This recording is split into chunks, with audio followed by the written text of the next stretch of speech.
নমস্কার বন্ধুরা, আমার রান্নাঘরে সবাইকে স্বাগত। মসুর ডাল তো অনেকেই অনেক রকমভাবে বানিয়ে থাকেন। খুব সাধারণ আমি একটি মসুর ডালের রেসিপি নিয়ে এসেছি। তো চলুন দেখে নেওয়া যাক আমি কিভাবে মসুর ডাল বানিয়ে নিচ্ছি।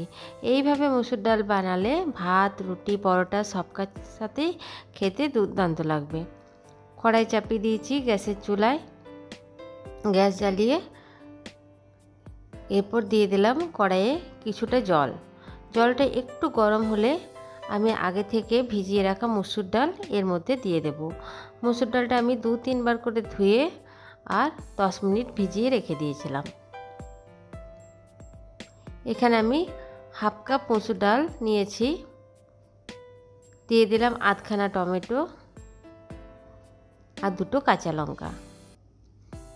এবার ফুটে উঠলে ডালটা ওপরে যে ফেনাগুলো ভাসছে সাদা সাদা, সেগুলো উঠিয়ে ফেলে দেব।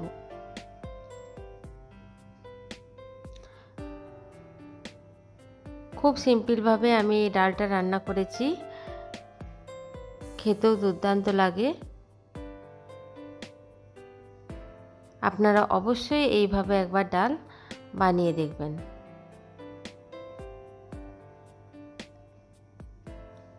ডালটা ফুটে উঠেছে, এরপর কম আঁচে আমি 5 মিনিট রেখে দেব। যেহেতু ডালটা আগের থেকে ভেজানো ছিল, সেহেতু সেদ্ধ হতে খুব কম টাইম লাগবে, আর মসুর ডাল সেদ্ধ হতে খুব কম টাইমেই লাগে। আমার এখানে 6 মিনিট লেগেছে। ডালটা সেদ্ধ হয়ে গেছে। এরপর নামিয়ে কড়াই ধুয়ে চাপিয়ে দেব।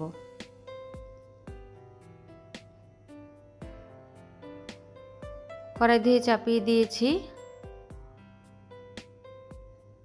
দিয়ে দেব সর্ষের তেল।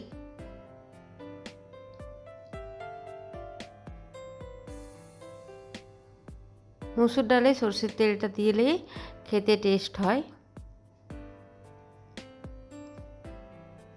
দিয়ে দিলাম গোটা জিরে 1 চামচ। এখানে সর্ষের তেল আমি 2 চামচ দিয়েছি, আর একটা ফাটিয়ে নিয়ে শুকনো লঙ্কা দিয়ে দিলাম।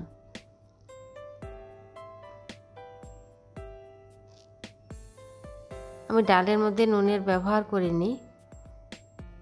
এরপর দিয়ে দেব হলুদ গুঁড়ো। পরিমাণ মতো হলুদ গুঁড়ো তেলের উপর দিয়ে দিলাম। এরপর ডালটা এর মধ্যে দিয়ে দেব।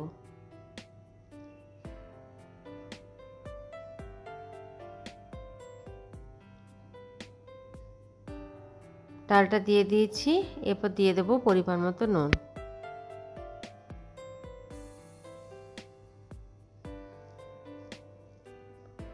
নুনটা দিয়ে ভালোভাবে নাড়াচাড়া করে 2 মিনিট ফুটিয়ে নেব। খুব সাধারণভাবে এই ডালটা বানালেও খেতে দুর্দান্ত লাগে।